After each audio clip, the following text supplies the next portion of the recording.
អ្នកម៉ែហត់អត់អ្នកម៉ែសពថ្ងៃនេះកូនឃើញអ្នកម៉ែហត់ណាខូចពេកមួយអ្នកម៉ែធ្វើ2ខូចពេក2អ្នកម៉ែធ្វើ3តែអ្នកម៉ែខំប្រឹងធ្វើពេករាល់ថ្ងៃហ្នឹងដើម្បីអ្វីទៅអ្នកម៉ែតាមពិតទៅមុនដំបូងបងប្អូននាងខ្ញុំធ្វើពេកហ្នឹងគឺជាការកំសាន្តទេដោយសារតែលោកប្តីនាងខ្ញុំចូលចិត្តដាំដំណាំនាងខ្ញុំគឺជាបុគ្គលបរាជ័យបងប្អូននេះច្រឡំជោគជ័យបរាជ័យនាងខ្ញុំមកនៅទីនេះលក្ខណៈលេងទេក៏ប៉ុន្តែមែនតែនតែម្ដងលេងចេះតែនៅភ្នំពេញបងប្អូនអញ្ចឹងហើយនាងខ្ញុំក៏បង្កើតเพจហ្នឹងដើម្បីជាការកំសាន្តទេក៏ប៉ុន្តែនាងខ្ញុំធ្វើយូរទៅជោគជ័យបងប្អូននាងខ្ញុំក៏ដាក់រកលុយចា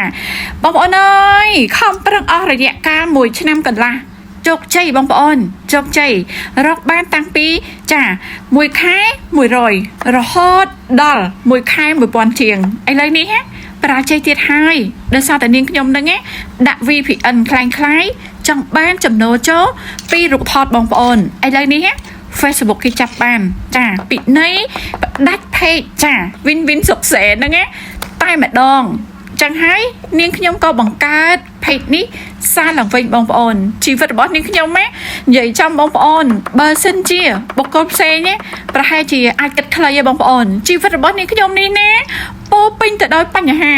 ជីវិតរបស់នាងខ្ញុំនេះណាពោពេញទៅដោយភាពបរាជ័យក៏ប៉ុន្តែនាងខ្ញុំអត់ដែរនិយាយទេបងប្អូននាងខ្ញុំអត់ដែរនិយាយទេនាងខ្ញុំក៏មិនត្អូញត្អែដែរចាក៏ប៉ុន្តែឥឡូវនេះសម្បូរអ្នកខ្ចីលុយសម្បូរអ្នកសុំលុយសម្បូរអ្នកសុំធ្វើការចឹងហើយនាងខ្ញុំសុថាវិនសុំចេញវីដេអូមួយនេះធ្វើការអភ័យទោសផងណាឥឡូវនេះសុថាវិនកំពុងតែជួបភាពបរាជ័យមួយទៀតហើយ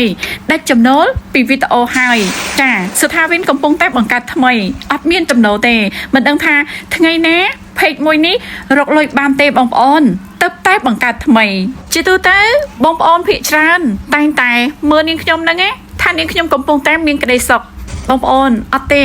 គ្រាន់តែនាងខ្ញុំមិនបញ្ចេញឲ្យបងប្អូនឃើញបងប្អូនចាបច្ចុប្បន្ននេះពិបាកបងប្អូនមិនមែនថាពិបាកដល់ថ្នាក់អាហារ3ពេលនាងខ្ញុំអត់មានលទ្ធភាពទេមានបងប្អូនក៏ប៉ុន្តែបច្ចុប្បន្ននេះនាងខ្ញុំអមរែកច្រើនបងប្អូនអមរែកលោកពុកអ្នកម្ដាយទាំងសងខាងកូនក្មួយរបស់នាងខ្ញុំជាពិសេសកូនចៅរបស់នាងខ្ញុំឥឡូវហ្នឹងចិត្ត20នាក់បងប្អូនលើនាងខ្ញុំរ៉ាប់រងទាំងអស់លើនាងខ្ញុំធ្វើទីផ្សារទាំងអស់លើនាងខ្ញុំទាំងអស់បងប្អូនចឹងហើយបច្ចុប្បន្ននេះនាងខ្ញុំកំពុងតែដាក់ចំណូលក្នុងវីដេអូមួយទៀតចឹងហើយបងប្អូនអធិស្ឋានចំពោះការខ្ចីលុយចំពោះការសុំលុយផងណាដោយសារតែនាងខ្ញុំមិនមានលទ្ធភាពទេបើសិនជានាងខ្ញុំមាននាងខ្ញុំជួយអ្នកចិត្តខាងមុនណាចាបានដល់បងប្អូនមានថាខន្តីអភ័យទោសដល់នាងខ្ញុំផងហេងណា